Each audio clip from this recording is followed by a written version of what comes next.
Yeah. Never give up, never bow down, never give up. Hey, hey. Never give up, never bow down, never give up.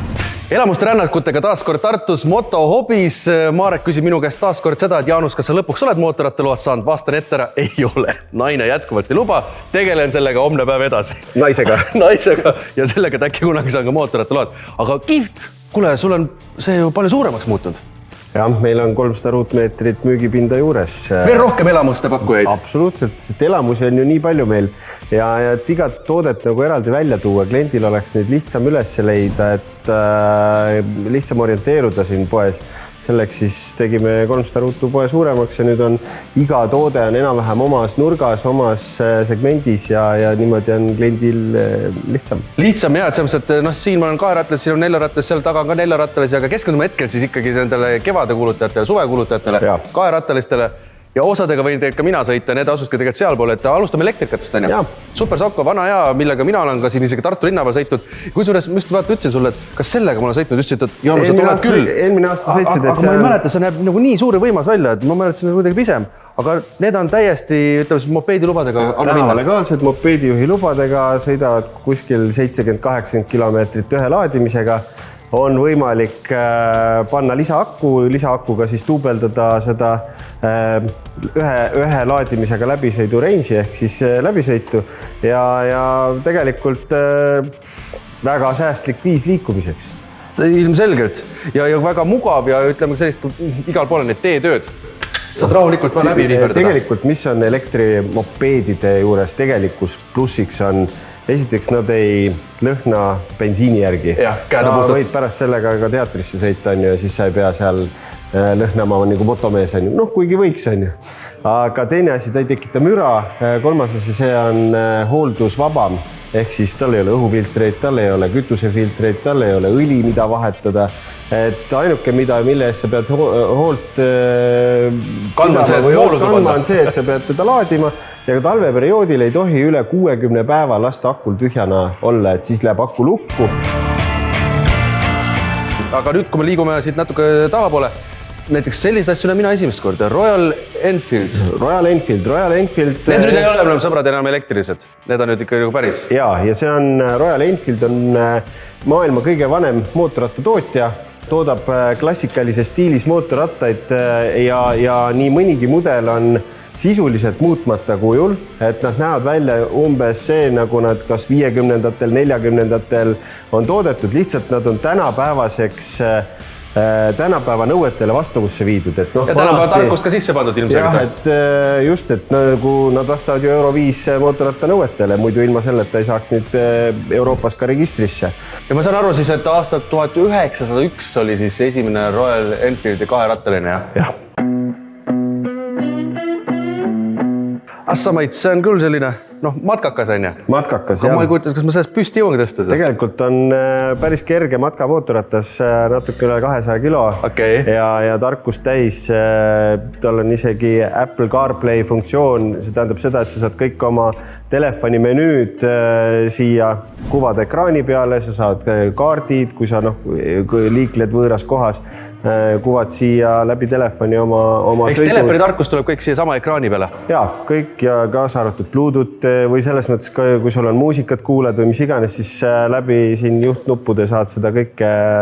Kuhu edasi, Marek, kuhu edasi? No ise sõitmine võib olla tõenäoliselt. Oja, sellisega sõidaks ja saaks elamusi küll.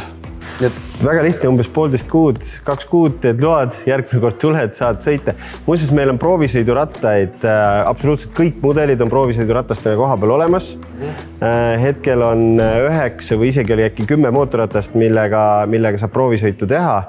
Ja väga pikalt ette planeerimast ei pea. Sa võtan ühendust, et ma ei tea, et homme kella 2 paiku, kas on prooviratas olemas, tuleks, võtaks ja sõidaks või? No kuna meil on 10 mootorratast siin, et kui sa just väga kindlat mudelit eelistad, siis tasub ette kokku leppida, aga kui tahaks üldse aimu saada tänapäevastest mootorratastest, siis ega väga pikalt ette planeerima ei pea. Tule lihtsalt motoobisse kohale kogu lugu. Just täpselt.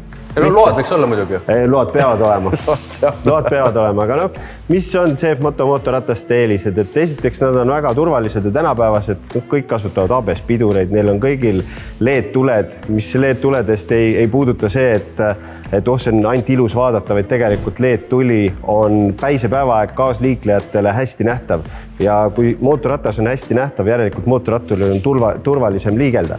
Ja no muidugi safety first, et seal vaatan teisel korrusel kiivrid ja muu varustus on ka sinu käest siin kõik olemas. Meil on kõik vajalik ja vähem vajalik samamoodi olemas ja loomulikult kogu hooldus, lisavarustus ratastele, et selles mõttes ikka päris motopood. Need on täna kõige uuemad 450 kuubikulised paigid.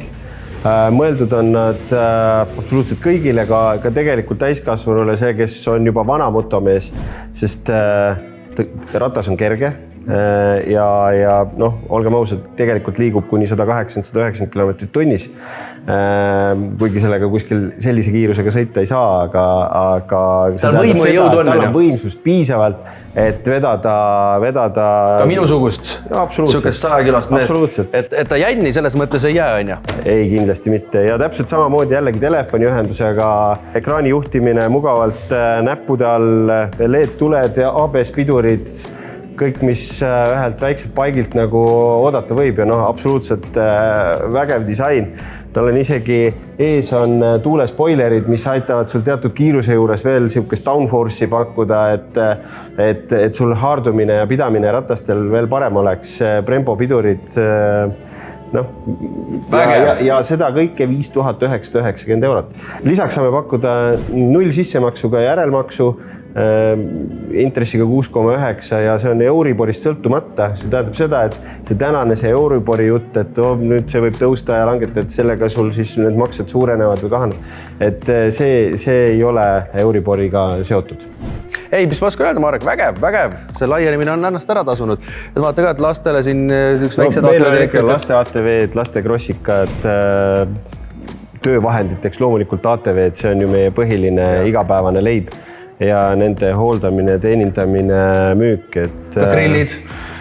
Suvine aeg on ju. ATV-ga grilli järgi ja siis lihaga kaasa. Ja, no tegelikult grillimine on suvine, jah, meil seostatakse suvega. Tegelikult keraamilise grilliga teed aastaringselt, sest sa suudad hoida selle temperatuuri ühtlasena ja liha küpseb või mis tahes toit küpseb seal õigel temperatuuril ja oma õige aja ja on väga maitsev. Suvi on elamuste nautimisaeg ja siit Motopist neid elamusi saab ja et ka suu magus oleks siis Rõngu Pagari poolt ja meie poolt sulle ja meestele siin ka niimoodi, et tööpäev lõpus ära varem anna need jube head sellised maitsvad kommid. Aitäh sulle. Et või siis peale õhtust grilli. Aga teie, miks te ei ole juba Motopis, eriti teie, kellel on olemas mootorrattaload, tulge läbi.